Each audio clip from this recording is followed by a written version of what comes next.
Okay, hello. This is going to be another little problem solving session, and I'm going to be doing a problem from chapter 8, a challenge problem. And this is 877 or 881, I'm sorry. 881.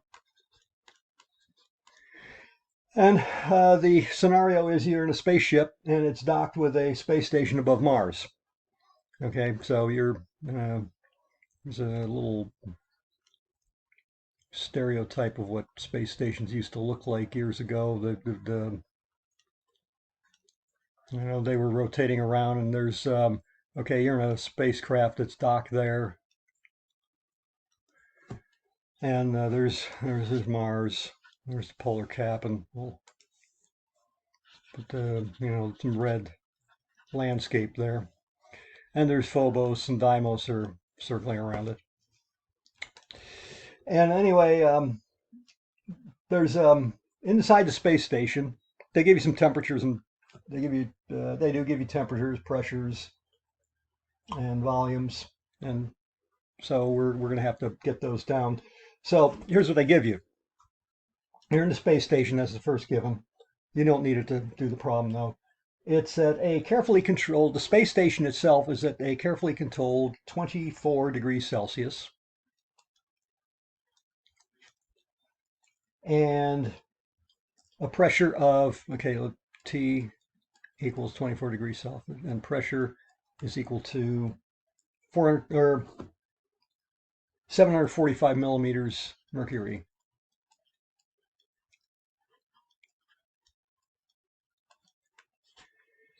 And a balloon with a volume of, there's somewhere in here in the airlock, there's a balloon with a volume of 425 milliliters, a little less than half a liter, and a pressure of 115, 1.115. Let's go back a bit. 0.115 atmospheres. What's the final volume in milliliters if the balloon does not change? Where's I missed something there. Okay, the temperature in the airlock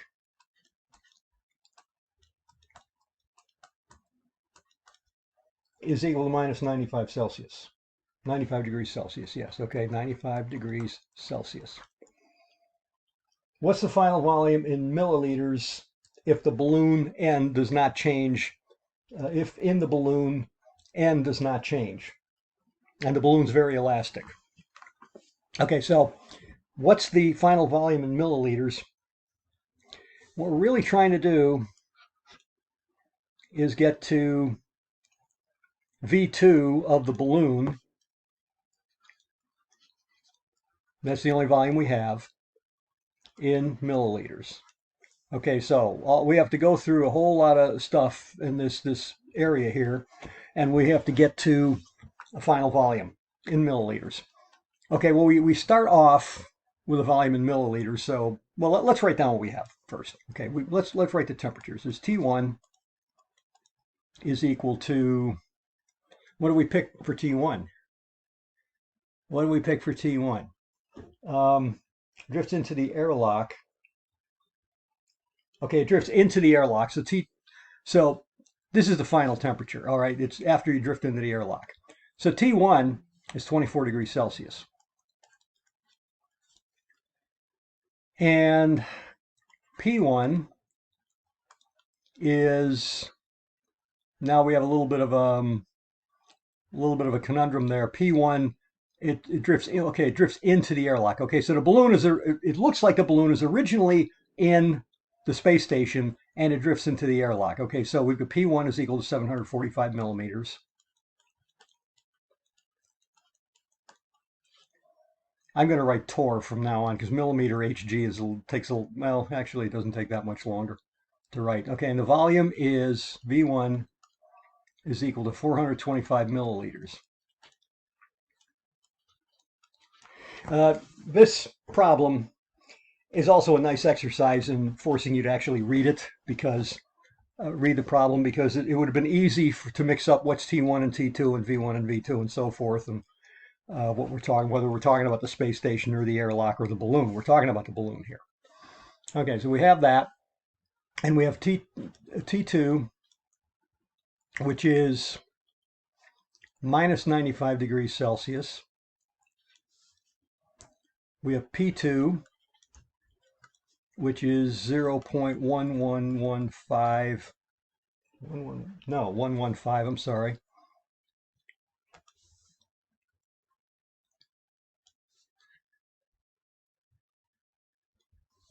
Let's fix that.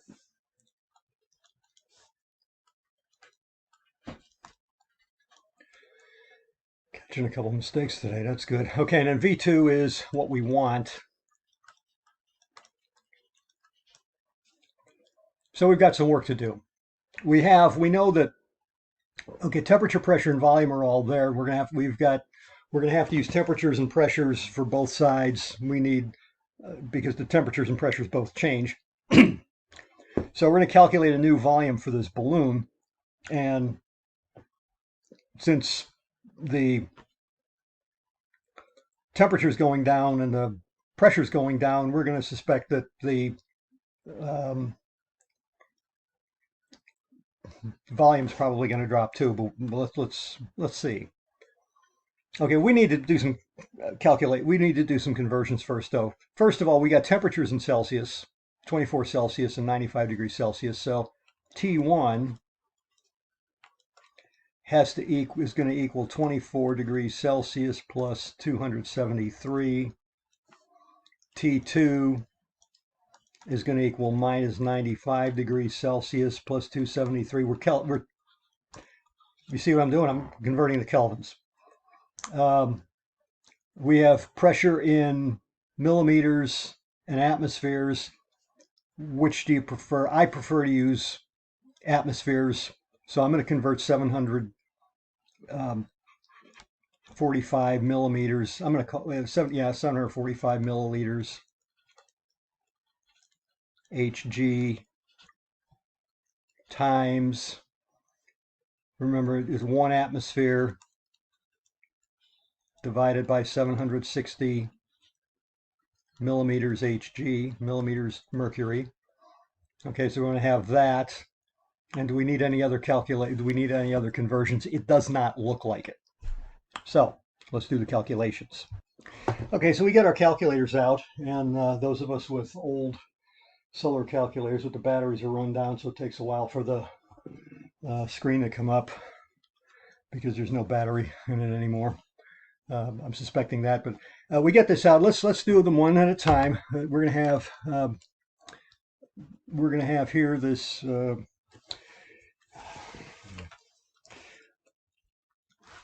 the T1 is 24 plus 273, so that's going to be equal. Let's just do that addition.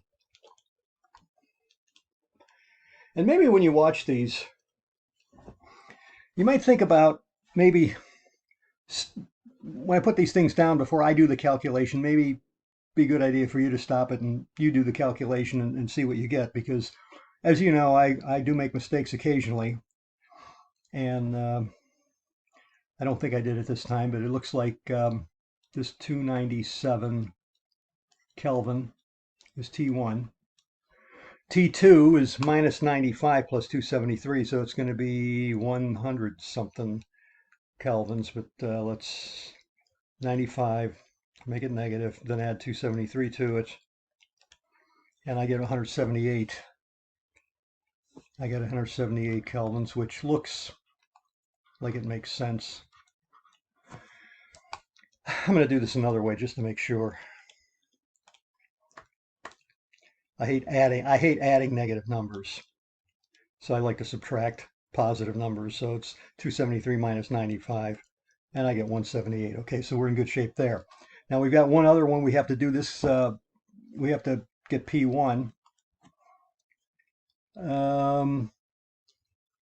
which is going to be 745 divided by 760, if you really go through these numbers, and it looks like it's 0.9898 atmospheres.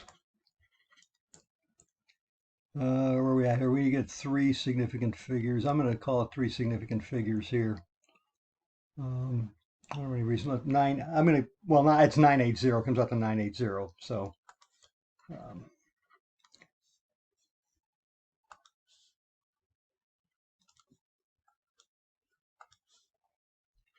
Atmospheres. All right. We've got that, and we've got P2 is equal to 0.115 atmospheres. So hey, we have everything we need. So now we can go on to the next step and work through this problem. We need V2. We see we have T1, P1, and V1, with pressure, volume, and temperature on one side, pressure, volume, and temperature on the other. The temperatures change and the pressures change, so we're getting that double, the change in two variables, so we have them. So it's the combined gas law. It's, you remember, it's P1, V1 over T1 equals P2, V2 over T2. Okay, so there's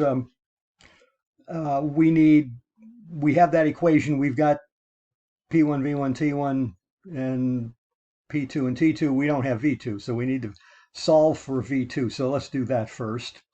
We have to, if we take this, we need to isolate V2, volume 2, the final volume of the balloon. So we need to multiply by temperature 2, T2, and if we do that, we're going to multiply both sides. That will cancel this temperature, and it'll put T2 up on top. So we're going to have P1, V1, T2, and it's going to be over T1. We're going to have to divide both sides by P2 because P2 is multiplied by V2, and we need to get rid of everything else there. So we divide by P2, so it's going to give us this. And now we're ready to go. We have everything. We've got all our conversions. We've got all our, we've got the equation we want to plug the values into. We've got it set up to give us what we're looking for. And so let's plug the values in. I'm going to come from here over to here and write this out. P1, what's P1? Well, P1's down here. It's 0.980 atmospheres.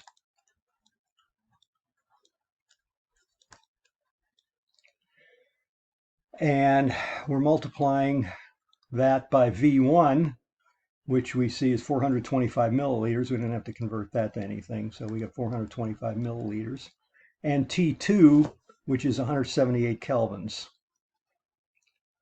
What I'm going to do, I'm going to, rather than takes a lot less time to, if I don't put the parentheses in, I'll just write multiplication sign. So times, was it V1, which was 425 milliliters.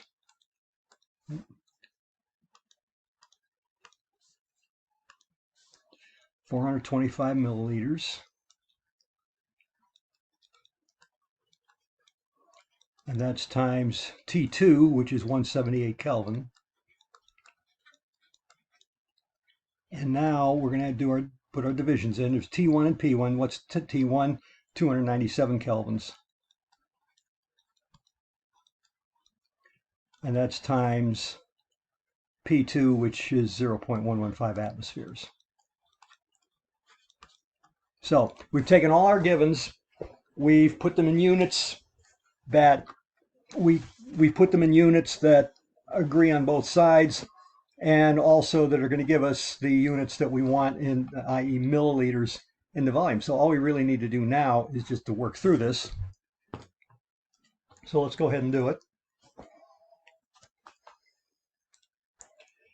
0.980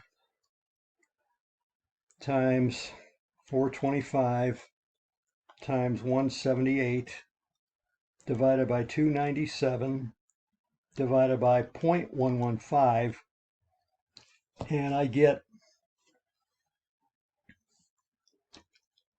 right now I get a number 2170.6 and change. Okay. All right. Let's look at the units first. Make sure this is going to give us the right units. Okay, just eyeballing it, it looks pretty good. Okay, so atmospheres cancel here, kelvins cancel here, and we're left with milliliters, and that's what we want. So there's a good chance that 2170.6 is correct. So all we have left is to determine significant figures. Okay, how do we do that? Well, with the multiplications and divisions, it's pretty easy. And with you see in these, in this calculation, you see we've got 3 significant figures in all of them. And I did wanted to make a brief mention of the temperatures, because you might have noticed we start out with 24 degrees Celsius and minus 95 degrees Celsius, which you're saying, well, those are 2 significant figures, right? Well, you had to add 273 to each one to get kelvins. And when you add, what determines the number of significant figures is the last decimal place. So the last decimal place in this case is going to be the units place. It's 24. There's nothing out here, and 273. There's nothing out here. So this is going to be significant, this is going to be significant, and 273 is going to be significant as well. So remember, in multiplication and division, you end up with the same number of significant figures as the factor with the least. With addition and subtraction, you can actually gain and lose significant figures, and it does happen once in a while. So that's something to keep in mind. But anyway, the way we round this, you see that no matter, so we've got 3 significant figures. So from here on, we round down if this number is 4 or let's see, less than or equal to 4, or less than or equal to 4, and up, then we round down, and if it's greater than or equal to 5, we round up. So this is less than or equal to 4, and it's not going to, the rounding up to 6 isn't going to change that. So in fact, it doesn't really matter what this number is. If this number is 4 or below, it's rounded down to 0. So we're going to end up with 2170 milliliters. And that's going to be, really, that's pretty much going to be that is the answer. That's the answer they give. And so this is a lot of work going on here, but that's, again, point is, organize your work, organize the tasks. You might not write it down exactly, a really nice strategy like they do in the book, particularly if you're on an exam or a quiz and you're in a hurry, but you just need to know what you need to do, and as long as you get each individual task done properly, then you should be okay.